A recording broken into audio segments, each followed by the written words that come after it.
नमस्कार, आप देख रहे हैं न्यूज फाउंडेशन और मैं हूं सांत्वना आपके साथ। उत्तराखंड में बीजेपी कोटे से कैबिनेट मंत्री हरक सिंह रावत को देर रात बीजेपी ने पार्टी से बर्खास्त कर दिया है। ये बड़ी खबर निकलकर उत्तराखंड से आ रही है।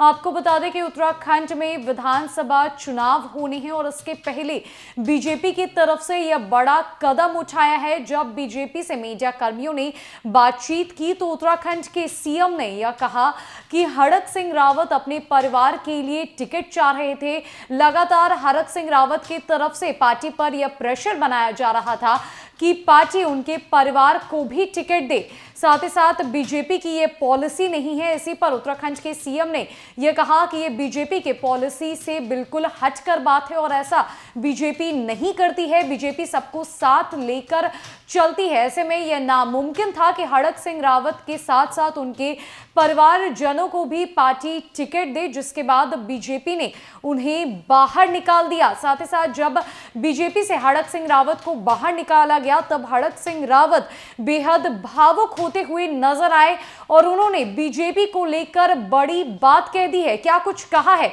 हरक सिंह रावत ने बीजेपी को लेकर, आने वाले उत्तराखंड में विधानसभा चुनाव को लेकर और कांग्रेस पार्टी को लेकर क्या बड़ा ऐलान किया गया है हरक सिंह रावत की तरफ से, आइए जानते हैं। उत्तराखंड में हरक सिंह रावत फिर फड़क गए हैं। 6 साल पहले ठीक आधी रात वो बीजेपी में सरके थे। आज वो कांग्रेस में घर वापसी करेंगे, ऐसा तय हो चुका है। मुख्यमंत्री पुष्कर सिंह धामी के साथ पिछले दिनों सब कुछ ठीक जताने के लिए उनके हंसी ठहाकों को याद कीजिए। इन खुशनुमा लम्हों के महीने भर के भीतर ही बीजेपी ने पार्टी से उन्हें विदाई दे दी। सियासत में हंसी कितनी खोखली होती है यह दिखाता है। आज हरक आंसुओं में डूबे हैं। कैबिनेट और पार्टी से निकाले जाने की खबर सुनकर उनकी आंखें छलक गई, गला रुंध गया। सियासत में आंसुओं का बड़ा मोल है। आंखों से बह निकलने की टाइमिंग उनकी कीमत और असर तय करती है। इनकी मार अचूक है। इतिहास में नेताओं के आंसुओं का पूरा रासायनिक विश्लेषण मौजूद है।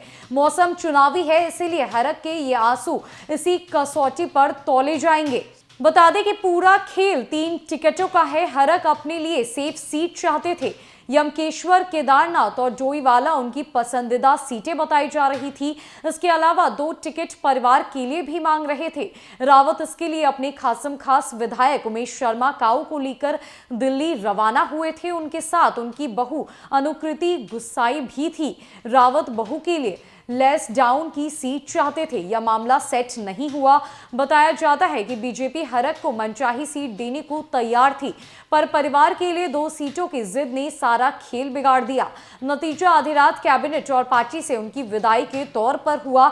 हरक के लिए संकेत साफ है कि वो कांग्रेस का दामन थामने जा रहे हैं। पार्टी अब मोल भाव नहीं करेगी।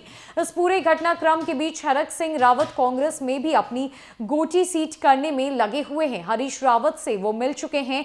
उनका कांग्रेस में जाना तय है।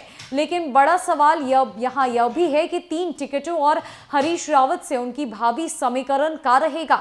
पुरानी दोस्ती की गर्माहट कितनी लौट पाई यह वक्त बताएगा। माना जा रहा है कि कांग्रेस के साथ 3 तो नहीं 2 टिकट पर बात बन जाएगी। हरक को डोईवाला और उनकी बहू अनुकृति को लेंस डाउन से टिकट दिया जा सकता है। अगर डोईवाला सीट से हरक टिकट पा जाते हैं तो यहां मुकाबला दिलचस्प होगा।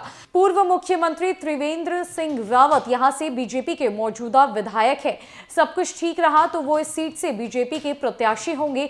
ऐसे में यह सीट रावत बनाम रावत के दिलचस्प मुकाबले की गवाह बनेगी।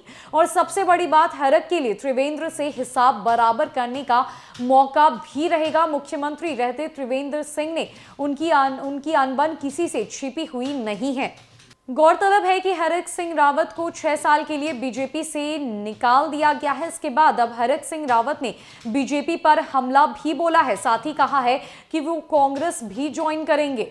ऐसे में देर रात बीजेपी की तरफ से ये बड़ा फैसला लिया गया है, जहां पर उत्तराखंड में बीजेपी कोटे से कैबिनेट मंत्री हरक सिंह रावत को बीजेपी पार्टी ने 6 साल के लिए निष्कासित कर दिया है। जिसके बाद हरक सिंह रावत बेहद भावुक होते हुए नजर आए और उन्होंने बीजेपी पर हमला बोलते हुए यह बात साफ कह दी है कि वो कांग्रेस पार्टी ज्वाइन करने वाले हैं और ऐसे में कांग्रेस पार्टी उन्हें कम से कम 3 में से 2 सीटें देने को तैयार भी हो रही है। फिलहाल के लिए इस खबर में इतना ही। कई अपडेट्स के लिए हमारे साथ बने रहे न्यूज़ फॉर नेशन में। नमस्कार।